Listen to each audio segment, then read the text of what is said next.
Buat teman-teman yang mau beli produk yang dibahas di video ini, teman-teman bisa langsung klik link atau produk yang di-tag di video ini. Atau teman-teman bisa cek di kolom deskripsi video.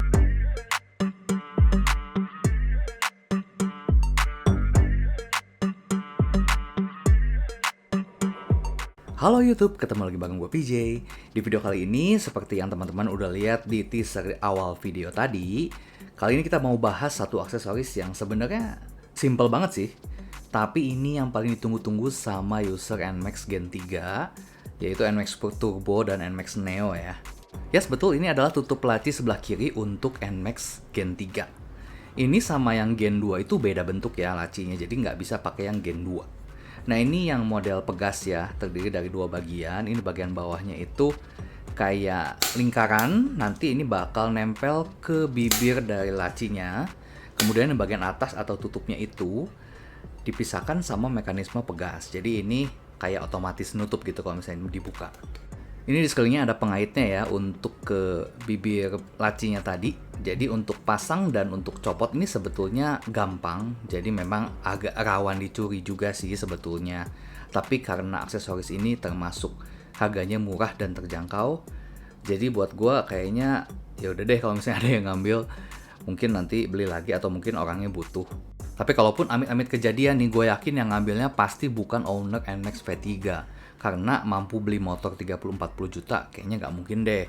30 ribu aja ini aksesoris masa ngambil. Nah ini gue mau nunjukin cara pasangnya, ini sebenarnya simple banget sih. Karena tinggal ditekan aja sampai pengaitnya itu ngait ke dalam dari bibir lacinya. Jadi itu yang bakal megang si tutupnya ini. Nah jadi memang sesimpel itu aja sih untuk pasangnya. Dan ini benar-benar PNP. Udah pas banget sama bentukannya. Nah ini bisa dibuka, tapi kalau dibuka ya harus ditahan gitu ya kalau kita mau masukin barang, karena itu ada pegasnya kan ya. Nah ini bisa buka sampai segini maksimalnya. Untuk botol Aqua 600 ml sepertinya sih nggak akan masuk ya, karena pasti tingginya lebih dari itu. Dan ini juga nggak terlalu rapet, kalau hujan besar atau dicuci ini pasti airnya tetap masuk. Ini cara cabutnya juga gampang banget. Lanjut ke aksesoris kedua yang akan gue bahas di video ini, yaitu footrest atau pijakan kaki untuk yang dibonceng atau untuk penumpang. Ini bidangnya agak lebih luas dan bahannya juga ini dari aluminium full CNC ya. Dan ini udah PNP ke NMAX Turbo. Pastinya untuk NMAX Neo juga sama ya. Ini gue beli online dan teman-teman juga bisa beli online dengan panduan pasangnya itu teman-teman bisa lihat di video kali ini. Ini gue juga jujur ya, baru pertama kali nih gue ganti footstep. Jadi gue juga termasuk orang yang awam dan gue aja bisa, pasti teman-teman juga bisa. Yang penting teman-teman hanya ngeluangin waktu aja dan butuh sedikit tenaga memang untuk pasang si footstep ini. Nah ini gue bentuknya suka banget ya, dan ini bahannya itu dari aluminium CNC. Dan secara penampang ini agak lebih lebar dibanding yang standarnya, dan bentuknya ini gue nggak tahu kenapa gue seneng banget sih liatnya, keren gitu. Dan ini juga bukan cuma warna silver ya, ada beberapa pilihan warna lainnya. Nah ini pilihannya ada warna hitam, kemudian ada warna biru, kemudian ada warna merah, dan yang terakhir ini ada warna gold. Nah kenapa buat Goldie gue nggak beli yang warna gold? Karena goldnya itu terlalu terang dan lebih ke arah kuning, sedangkan goldnya Goldie itu ke arah warna tembaga. Karena kalau misalnya hitam kayak nggak ganti ya, kurang begitu kelihatan gitu. Nah ini untuk per dan pelornya itu ya, yang kayak buletan dari metal itu, ini udah dikasih ya. Jadi untuk di footstep yang baru ini kita pakai per dan pelor yang dikasih ini. Sedangkan nanti untuk dratnya itu pakai yang lama. Nanti gue bakal tunjukin di proses pemasangannya. Ini awalnya gue juga nggak ngerti mekanisme footstep belakang itu kayak gimana. Ini sebetulnya universal ya footstepnya, jadi bisa untuk motor lain juga, nggak cuma buat NMAX Turbo. Dan ini nanti pernya dimasukin ke situ, pelornya itu nanti ada di atas pernya. Nah ini yang bikin nanti bunyi klik-klik gitu ya. Mungkin kalau gue cuma jelasin kayak gini nggak kebayang ya, tapi nanti kalau teman-teman udah lihat proses pemasangannya lebih kebayang gimana kita harus taruh si per dan pelornya itu supaya nanti tuh kayak pas di dudukannya, jadi dia ngeklik kalau misalnya udah di posisi kebuka gitu. Untuk per dan pelornya ini nggak bisa pakai yang original ya, karena gue sempat kemarin tuh mau cobain pakai yang originalnya, ternyata beda ukuran ya, jadi harus pakai yang dikasihnya ini. Jadi kalau misalnya teman-teman beli, pastiin ini dapat pelor dan pernya. Nah untuk masang, teman-teman siapin tangnya 2, kemudian kunci L dan juga kunci shock ya. Nanti gue bakal tunjukin penggunaannya di mana aja. Nah ini di bagian bawah itu ada kawat pengait gitu ya. Dan ini tuh harus dibuka pakai tang. Tapi kalau misalnya pakai satu tang doang itu agak susah karena agak licin juga, dan itu kalau misalnya nggak dipegang di salah satu sisinya itu bakal muter-muter terus gitu. Nah kalau teman-teman misalnya nggak kelihatan jelas, nanti gue bakal zoom lebih dekat lagi supaya teman-teman bisa kebayang cara untuk nyabut si kaitannya itu ya. Jadi tadi itu kayak dibikin, ditekukin gitu supaya dia agak ngunci, jadi nggak bisa keluar kawatnya itu dari lubang as dari pijakan kakinya. Nah tadi kalau misalnya agak bengkok ya, teman-teman harus lurusin dulu ini supaya bisa dicabut. Ini cabutnya juga harus pakai tang ya, karena emang agak keras gitu. Apalagi kalau pertama kali buka ya, ini kan gue baru pertama kali buka, jadi pasti masih kencang banget. Nah tinggal ditarik aja. Nah nanti kebuka, baru nanti porosnya bisa didorong ke atas. Ini bisa dicabut ya untuk yang sebelah kiri ini tanpa harus buka cover. Ini bisa ditahan sedikit sambil ditarik keluar si pijakan footstep yang lamanya. Nah ini waktu narik footstep yang lamanya, teman-teman hati-hati itu jangan sampai per sama pelornya itu hilang ya, karena ini rawan banget jatuh. Jangan lupa disimpan aja. Nah ini yang sebelah kanan gue pegang itu ada kayak tatakannya besi itu nanti bakal kita pakai lagi ya, jadi jangan sampai hilang. Sedangkan kalau untuk pelor dan pernya itu teman-teman simpan aja di tempat yang aman. Nah ini nanti posisinya tuh kayak gini ya, ini yang bikin ngeklik-klik tadi. Nah ini karena gue pas kemarin tuh awam baru sekali ganti footrest ya, jadi gue lupa pindahin bagian yang kayak pipa panjang itu untuk di dekat asnya itu ya. Jadi pas gue pasang tanpa gue pasang itunya, itu jadi agak oglek-oglek gitu goyang setelah dipasang, jadi gue harus bongkar lagi, tapi udah gue skip videonya. Jadi ini gue tunjukin yang cara benernya aja, jadi teman-teman nggak akan ngalami kesalahan yang gue alami. Nah ini tinggal ditekan gitu ya, jadi nanti posisinya bakal ngeklik itu tuh karena ada tatakannya itu. Nanti pelornya itu bakal masuk ke yang ada udah dibentuk gitu sih pokoknya. Nanti kebayang deh kalau udah dipasang, pokoknya kayak gitu mekanismenya. Nah ini sambil ditahan, sambil ditekan, kemudian dipasin nanti supaya si asnya itu masuk ke lubangnya.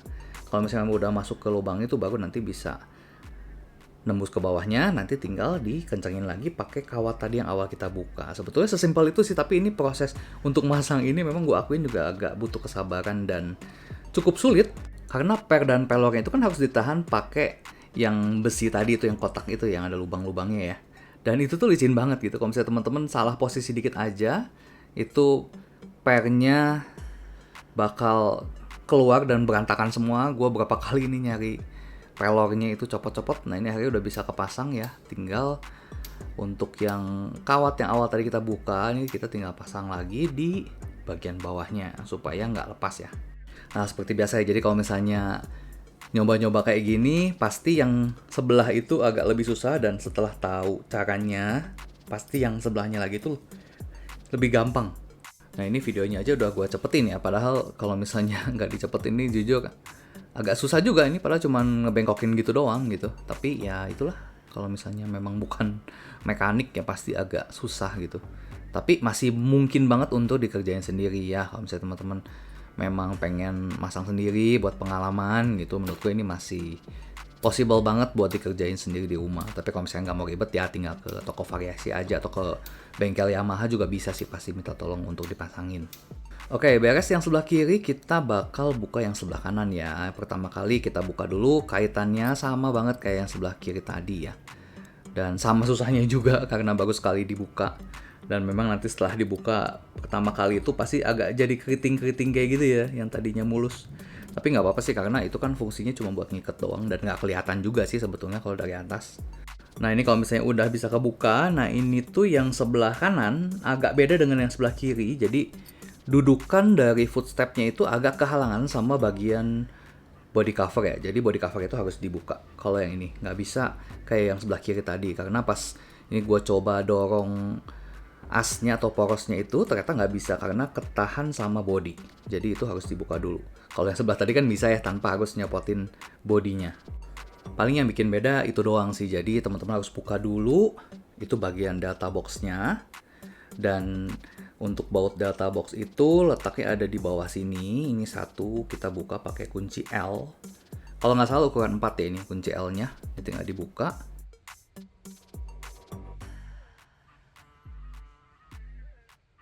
Nah, setelah ini bisa kecabut, seperti biasa gue selalu bilang, teman-teman stikerin dulu bagian situ. Karena itu bagian ujung dari delta box itu agak tajam. Jadi kemungkinan selama kita berusaha buka ini, itu bagian ujung itu bakal ngebaretin bagian body side cover yang atas itu ya. Jadi selalu kalau mau buka delta box, bagian atas itu stikerin dulu. Dan ini udah banyak banget korbannya yang side cover bodinya itu jadi baret-baret karena kena ujung dari delta boxnya itu. Untuk baut memang cuma satu aja ya untuk di bagian belakang. Di bagian data box itu ada dua lagi di bagian depan, tapi nggak perlu dibuka karena kita cuma perlu buka sedikit aja. Nah, tapi sayangnya di situ ada satu baut lagi yang kita harus buka supaya dudukannya itu agak sedikit bisa dilonggarin gitu. Nah, ini dibuka pakai kunci shock. Nah, itu setelah bisa dilonggarin baru porosnya itu bisa dicabut ya. Nah, ini footstep yang lama udah bisa dicopotin. Karena mekanismenya sama, ini teman-teman ambil bagian pipa besi panjangnya ya.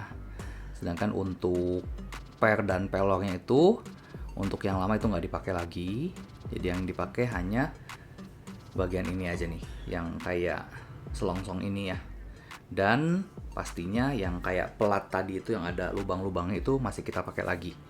Nah, ini kita pasangin ke yang baru. Kemudian untuk per dan pelornya ini pakai yang bawaan dari footstep barunya ya. Nah, kalau pernya udah kepasang sama pelornya tinggal diteken pakai bagian besi lempengan tadi ya. Sambil diteken sambil dimasukin ke tempat dari dudukannya tadi. Nah, ini untuk as atau porosnya itu teman-teman udah siapin, udah dipasang dari atas ya. Karena kalau misalnya dipasang dulu footstepnya itu bakal lebih susah. Nah, ini jadi udah tinggal neken aja ke bawah, tinggal nanti kawat yang dibengkokin itu tinggal dimasukin ya dari bawah penguncinya. Dan kalau itu udah beres berarti udah selesai proses penggantian footstep untuk NMAX Turbo dan NMAX Neo. Nah, ini pakai 2 tang lagi ya, karena kalau pakai 1 tang itu agak susah. Karena ini licin banget dan muter-muter terus gitu. Jadi tetap harus pakai 2 tang ya. Nanti terakhirnya dirapetin pakai tang lagi. Kalau misalnya udah kenceng tinggal dibaut lagi ini yang dibalik data box ya pakai kunci shock. Kemudian data boxnya dimasukin lagi ke posisi semula, dikembaliin kaitan-kaitannya ditekan lagi sampai benar-benar kekunci.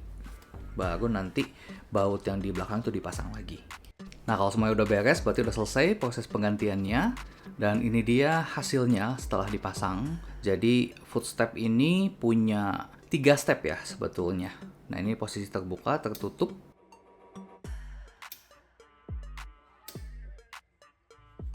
Ini yang sisi sebelah kanannya terbuka, ini tertutup. Nah, selain posisi terbuka dan tertutup tadi, ada satu posisi lagi bisa ke dalam. Nah, ini bisa dikedalamin lagi ya. Jadi ada 3 posisi. Kalau misalnya nggak mau nongol banget, tinggal dimasukin aja ke dalam dan ini bisa stay ke dalam gitu ya. Jadi lebih nambah aerodinamis mungkin ya, jadi nggak ngehalangin angin gitu. Stepnya itu agak masuk ke dalam, jadi sejajar bahkan kayak lebih dalam daripada body. Ini mungkin membantu kalau misalnya lagi parkir ya, jadi kalau misalnya parkir agak dempet-dempet sama yang sebelah itu lebih nggak kena ke motor sebelah atau ke pengendara yang sebelah gitu aja sih. Ini jadi kalau misalnya masuk, gue sih lebih suka di posisi masuk gini ya, jadi lebih rapi gitu. Oke, sampai sini dulu videonya. Semoga informasinya bermanfaat buat teman-teman. Seperti biasa untuk produknya di tag di video ini. Kalau misalnya teman-teman tertarik, tinggal belanja langsung aja. Thank you buat teman-teman yang udah nonton dari awal sampai akhir. Sampai ketemu di video selanjutnya. Thank you, bye-bye.